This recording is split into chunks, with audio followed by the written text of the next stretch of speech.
We are unpacking the economic blackout. And this isn't just, a few people deciding to opt out of a sales day. No. The sources we looked at are all dealing with a very pointed, very sustained form of protest. One that uses economic power as its main tool. And the core goal. Well, as the organizers and the articles covering them put it, it's to protest what they're labeling corporate greed. But really, more fundamentally, it's about highlighting that persistent widening gap between the rich and the poor in this country. What I find so compelling here, though, is the specific demand. This is not just a march or, a symbolic gesture. It's a real logistical challenge to the entire retail system. It is. The ask is incredibly direct. Americans are being encouraged to halt all spending, not just on gifts, but all spending. For a full 7 days. 7 days, starting right on Black Friday itself. And that 7-day window, that's the critical part. Black Friday, of course, it kicks off the busiest, most profitable quarter for basically all retailers. By demanding a whole week, the groups are targeting the one economic moment where they can cause the most noticeable disruption. It's their way of signaling, their discontent. A 7-day spending strike, just as every corporation is expecting the cash registers to be ringing off the hook. That's a serious demand. It's an economic action that leverages the collective power of consumers, or, well, in this case, non-consumers. Okay, so let's unpack this.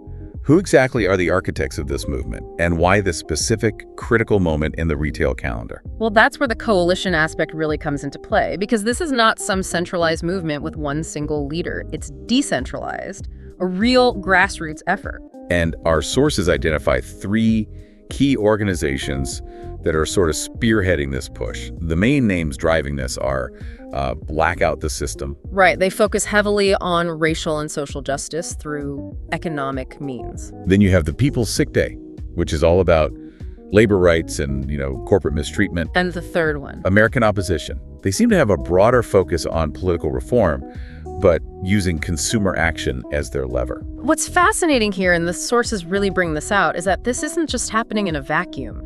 You can see different themes of activism connecting, throwing their support behind this. Like who?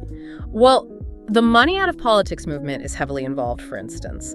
They connect the flow of corporate money in politics directly to the economic inequality we were just talking about. Okay, so that makes sense. And you also have the Progressive Network providing a lot of the organizational support, linking this spending halt to their bigger legislative goals. So it's a broad, unified coalition.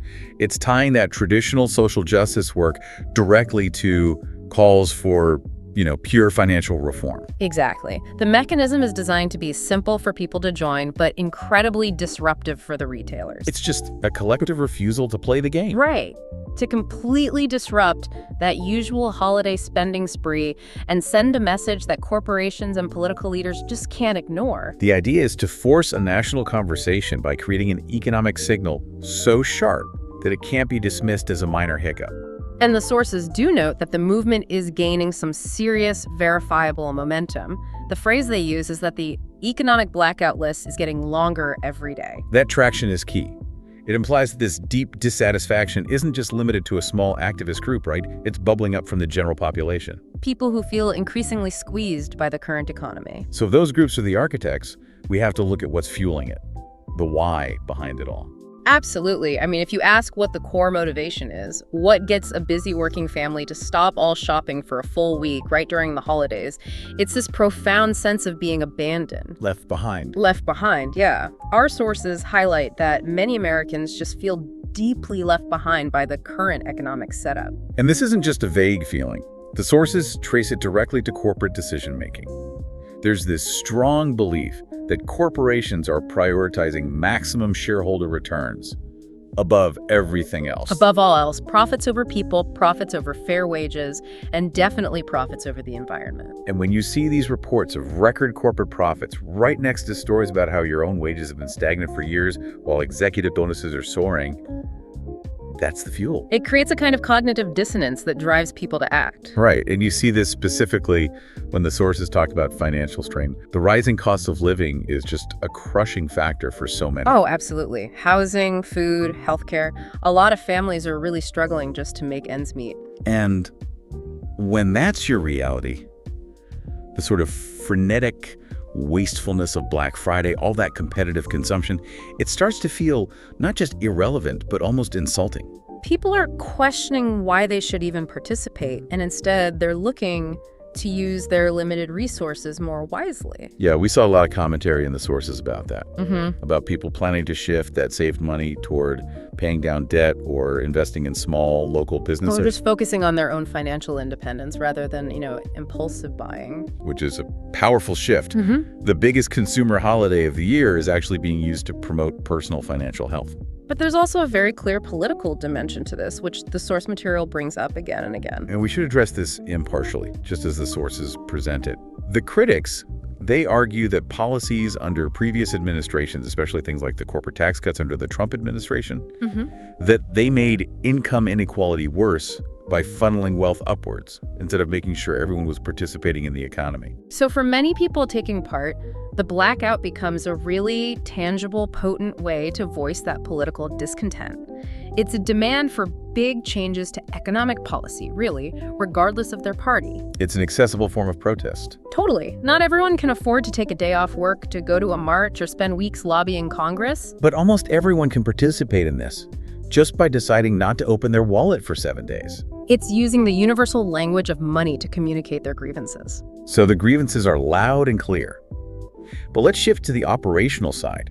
What does this all mean in the short term? I mean, how do activists even measure success for something so decentralized? Well, success really hinges on one thing: achieving a measurable, visible drop in sales figures, Making a dent. making a noticeable dent in the profits that retailers are counting on.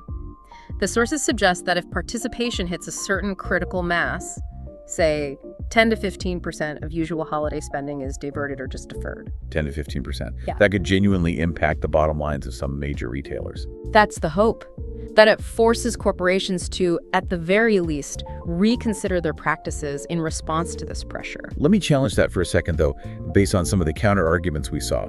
Aren't critics skeptical that this kind of short-term halt really pressures a mega corporation? I mean, they have massive cash reserves. That is a crucial point, and some economists in the sources raise it. And wouldn't the main financial pain just fall on the hourly retail workers, the people who rely on those holiday commissions to get by? It's a real risk. The challenge with short-term boycotts is that they often do harm the lowest rung of the retail economy first.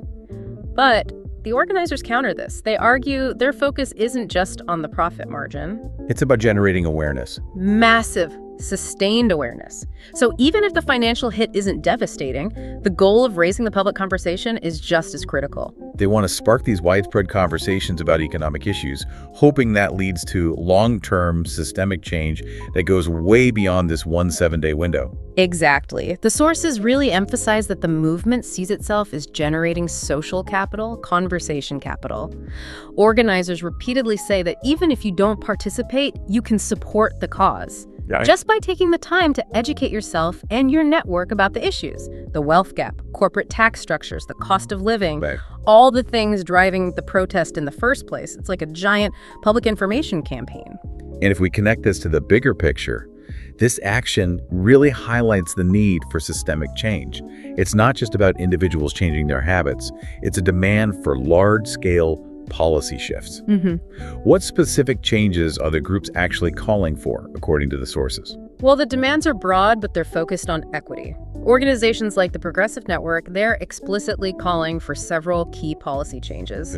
Significant reform to corporate tax laws, for one, making sure companies pay a fair share, closing those loopholes that benefit huge multinational corporations. They're also lobbying for massive investment in public infrastructure, which they argue creates good, stable, middle-class jobs.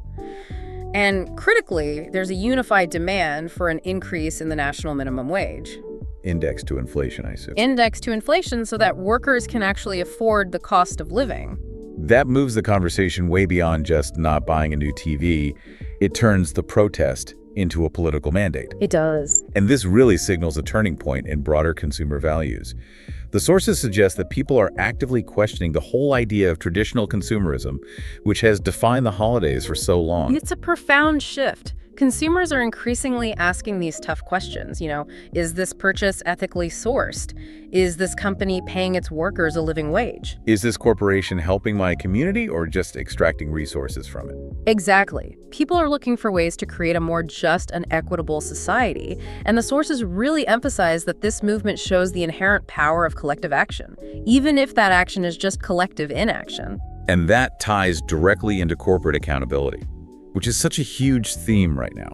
We're seeing this clear demand for corporate social responsibility that isn't just optional anymore. No, companies are being held accountable, not just for their quarterly returns, but for their overall ESG impact, their environmental, social, and governance record. And that accountability has a real financial bite to it now.